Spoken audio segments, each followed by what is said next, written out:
So when I was a teenager, I had this weird complex where I wanted all of my stories to just be bombastic all the time. I was done with those lame kid stories that had to be like slow and methodical and try to teach a moral or whatever. I wanted something to be edgy and come at you hard. But there was one problem. I was a good Christian boy. And this was like the 2000s. So this was heavy into like the Christian alternative culture that was like heavily the 90s through the 2010s. Everyone who's ever been around that culture knows that when you're a good Christian kid, you're not supposed to indulge on the same thing that everybody else is indulging in. So instead, what Christian culture of the time did was they would try to create alternatives specifically targeting and specifically marketed at fans of some secular property. They say like, hey, here's this version. Sometimes the comparisons were really bad and sometimes they were awful. Honestly, that entire topic is a huge thing for another day. But I do want to focus on one small piece of that. There was an author that was sort of picked up and marketed as the Christian alternative to Stephen King, but they would still try to avoid making too many Stephen King references because Stephen King is, scary. So the Christians had their non-Stephen King alternative, and some of you may have heard about him before. His name is Ted Dekker. Ted Dekker is an author that I was obsessed with as a teenager because I loved these weird psychological thrillers and like strange horror stories, and they were the only ones that I could read at the time. When I discovered Ted Dekker's Circle trilogy, the books that are just called Black, Red, and White, which, hey, if you're familiar with the Christian wordless book, that whole concept of what the colors stand for, it's very obvious what he's going for. Ted Dekker was never really shy about what he was doing. He was writing horror and psychological thrillers with heavy, strong Christian theming. And the Circle trilogy is basically his Narnia. It's just a giant allegory. It's really cool though. Like, it's set in this whole alternate universe where instead of being a regular portal fantasy,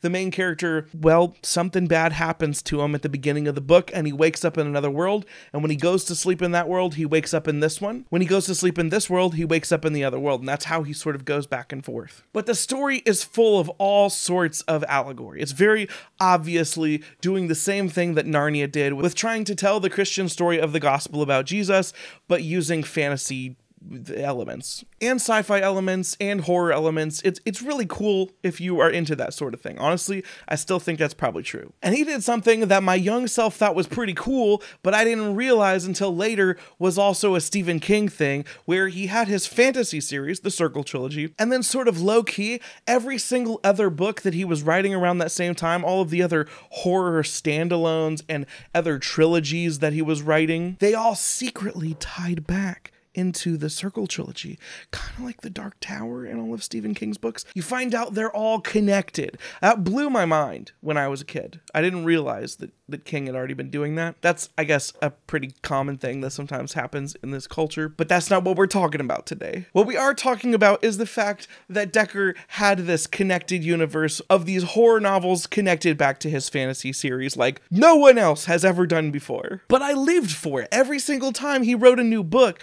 I was picking it up and I was like putting all the pieces together with what referenced what and how that connected back to the main series. And eventually it went a little off the rails. And the truth is, I actually sort of have this love-hate relationship with a lot of the Dekker work, where some of the stuff is just like super influential in my life. The Circle trilogy, I think, it has some of the most powerful allegories when it comes to certain aspects of Christianity that I've never actually seen done well in any other medium. But Dekker, much like Stephen King, does not understand what the word subtlety means most of the time. Like, if somebody was like, I'm going to use this hammer, and I'm going to hammer a point home, hammer. And another author is like, I'm going to really hammer this point home.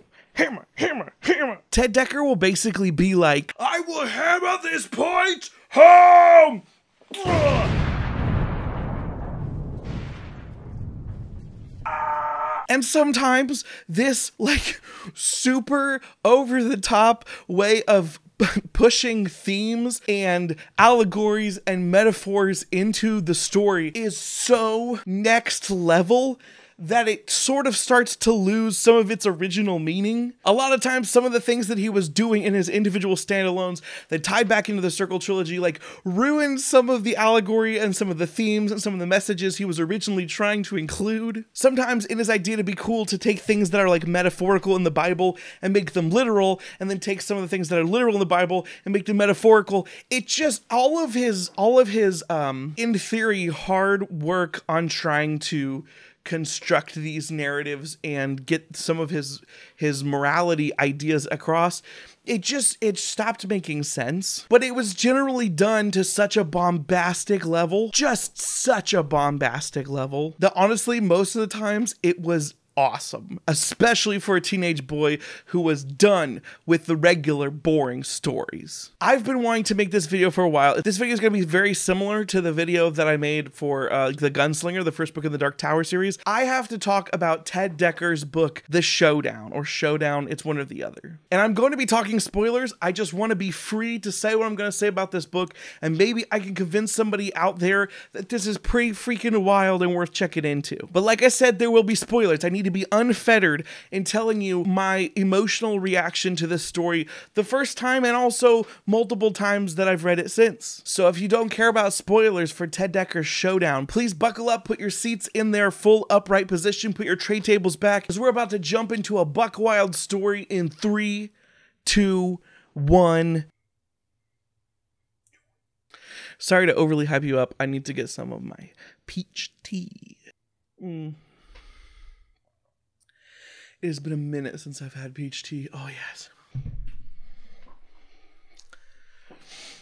Now, I've already established that back in the day, I did not like slow stories at all. Because of the introduction to the world of Showdown, which eventually became a trilogy. But I don't want to talk about the other 2 books today. I just want to talk about Showdown as if it were a standalone. Showdown became my standard for, hey, if your book doesn't start off like this, it starts off too freaking slow. It's too boring. Because the Showdown starts off with this isolated town in the middle of nowhere, in the desert. There's nothing for miles. And there's this little boy and this old man, like grandpa figure, sitting on the front porch on the edge of town, just watching the one road into town. And this man starts walking up. He's a man who, now that I'm thinking about this, kind of looks like the Gunslinger. But he's a man wearing all black. He's got a long black trench coat, as you know, cool, edgy people in the 2000s had. He's got this black hat, and he's mysterious, he's weird, and he walks into town. And because Ted Dekker does not believe in doing things halfway, what does he do? He says he's a preacher man, and he's here to change the town. He wants to change the way that people see things. So you know what he freaking does? This book, like page 6 or something, starts off with this dude walking up and being like, I want to see things the way you see things. I'm going to give you new eyes. And he takes his fingers and he shoves him into the old man's eyes, pulls his eyes out, puts him in his own skull. The old man dies. The kid is freaking out. The dude looks around the town and he's like, oh yeah, I see what I gotta do here. Then he freaking walks away. This kid is horrified. He looks and it seems like the old man is dead, but his eyes are back to normal. But the old man is dead and the kid does not know what to do, what to think about what's happening. But this black trench coat, eye-stealing son of a gun, he is not to be trifled with. I want to say right at the beginning of the story, he busts into the church on a Sunday. He walks up to the pulpit and he says, I'm in charge here now. He basically shames the other pastor out and he's like, you know what, you people, you are not living according to your actual desires. You're repressing whatever is inside of you. You need to live your full truth. And then he has this phrase where he's like, drink up some grace juice, baby. And he's this wild man that encourages everyone to just give in to their animalistic urges. And it is wild. It's not long before they're staking people up, hanging people, like he's walking around licking folks in the face. He's a very disgusting individual who is just encouraging the craziness out of this town and turning everyone against each other. Dekker sort of takes the Pacific Northwest story trope of everybody has this hidden secret in the small towns against each other, and the character whose name is Marsuvies Black.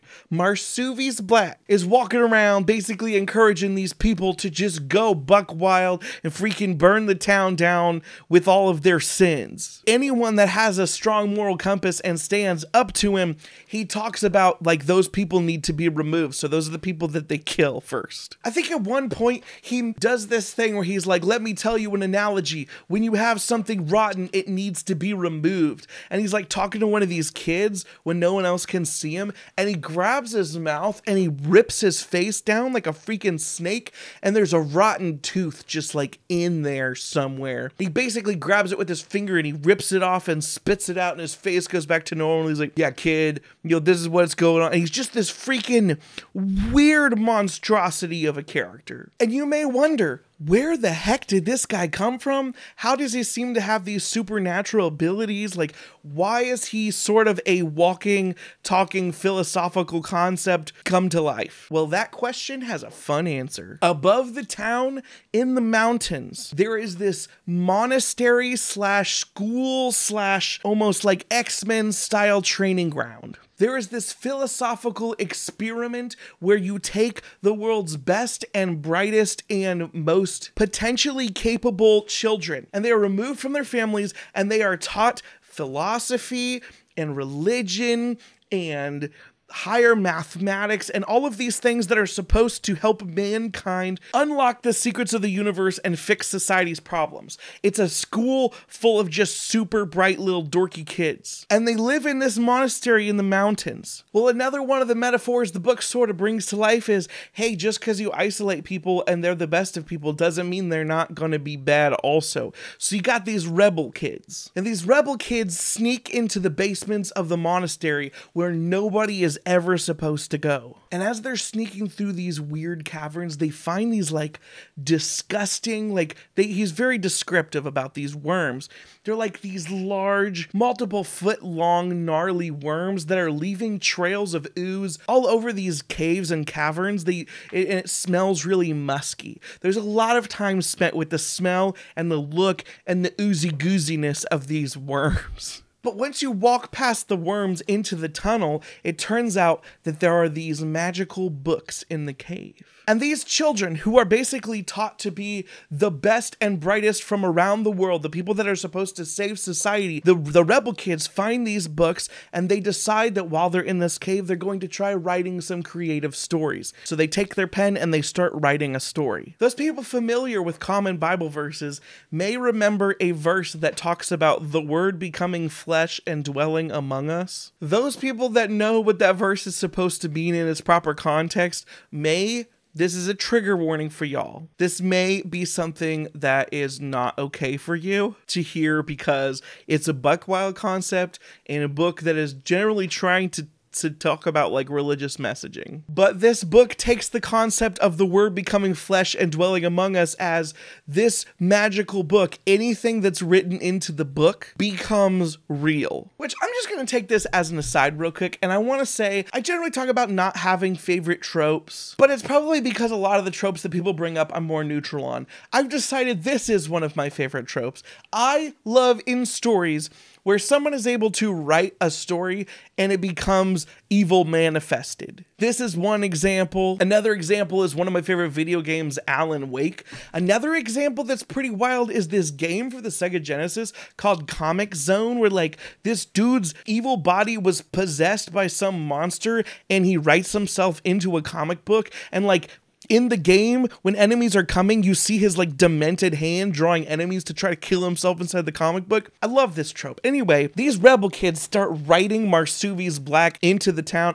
I think the town might be called Paradise. It's pretty heavy-handed. A big shocker, I'm sure. Anyway, they're writing the evil into Paradise, making this town fall apart just by exposing like the evil within all of them. The thing is, there's also this other weird subplot that I think is supposed to be a metaphor for something. I'm not quite sure what it is. By happenstance, these rebel kids start eating the worm juice. And the worm juice, I don't remember if it gives them like euphoric feeling at first, like it's really creepy. But then the more they're around this juice, the more they need the juice, but it's also ruining their bodies. Like they start getting really scaly and scabby, and their skin starts breaking open with open sores, and they're rubbing this worm juice all over themselves. They're eating the worm juice. And then there's so many books, and they have to start making the town worse, so they convince more children from this perfect society to join their evil society of ruining the world. I want to say at some point you find out that the books were supposed to be like,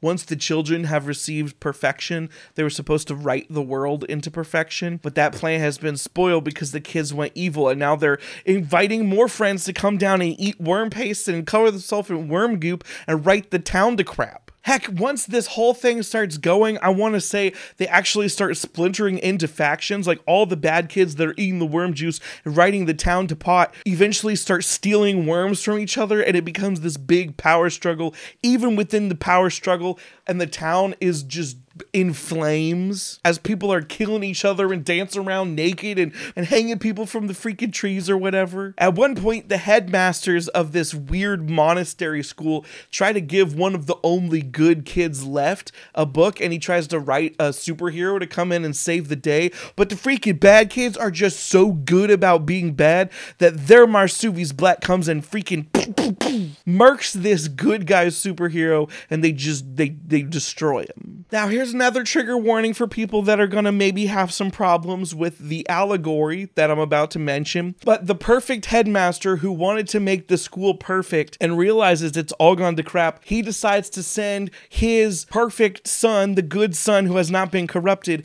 to go down and become a sacrifice for the people. If you care about the allegory in the story, that may have bothered you, some elements of what I just said. But listen, for the story it works. So there's like this scene where this like kid in white walks out of the mountain down into the town, and he like encourages people, saying like it's gonna be okay. People are dancing around, worshiping this guy who's like, suck on some grace juice, baby, and he's wearing this black cape. All these kids are writing destruction onto the earth covered in worm pee, and Marsuvi's Black tries to kill the good son character, and it turns out he either had too much love or was too powerful, or the love that his dad had for him or the love he had for his dad. Something happens, you know, beams of light shoot out after he's supposed to be dead, and it turns out that his death defeats the evil. I don't know if you're getting any of the messages that might be sent across here. And then the story's over, and the town goes mostly back to normal, and they have to close the monastery down because it's a failed experiment. Evidently,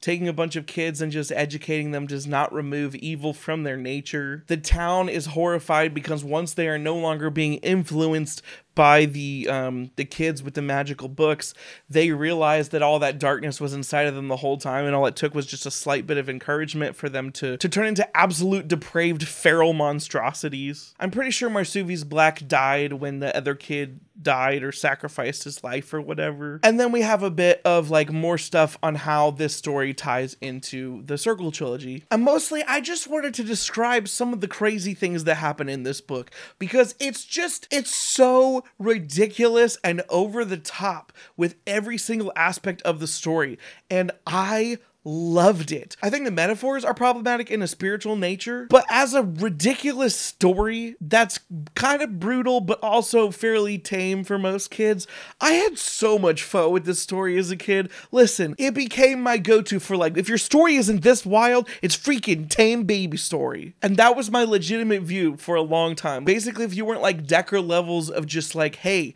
freaking somebody has to rip somebody's eyes out in the first chapter or it's not for me. Like, this was like a snapshot of my life that I think is kind of hilarious to look back on now that I enjoy some of the slowest epic fantasy we have, I guess. But I'm curious, from an outsider's perspective, does that story sound wild or what? It honestly kind of sounds like something from an anime to me. And now that I'm older, I kind of miss like that level of just ramp everything to 15. Have you read Showdown? Do you know what I'm talking about? Am I wrong with any of the things I'm remembering? Does this sound like a book that would have been cool for your like 13 to 15-year-old self? myself? If you're smelling what I'm stepping in, what are some books that you recommend to me that give you this sort of over-the-top, gross but weirdly philosophical, psychological thriller horror vibe? Was this video fun to watch? Is this a video format style that is enjoyable to you? Is it an entertaining experience? Please let me know what you thought in the comments down below. If you liked the video, please remember to smash that like button. If you didn't like it, let me know. Just hit thumbs down. If you're not subscribed to the channel, I would love it if you subscribe. You can see more videos like this one and like all the other stuff that I normally make. If you'd like to support what I do financially to encourage me to keep on going, there's links down below to a merch store and a Patreon. I would love to see you around these parts again soon. Until next time, suck on some grace juice, baby. Sleep, no one ever get enough. Always looking out tired. Sleep, no one ever get enough. If it don't show up, I might get fired. Sleep, no one ever get enough. Always looking out tired. Sleep, no one ever get enough. If I don't show up, I might get fired.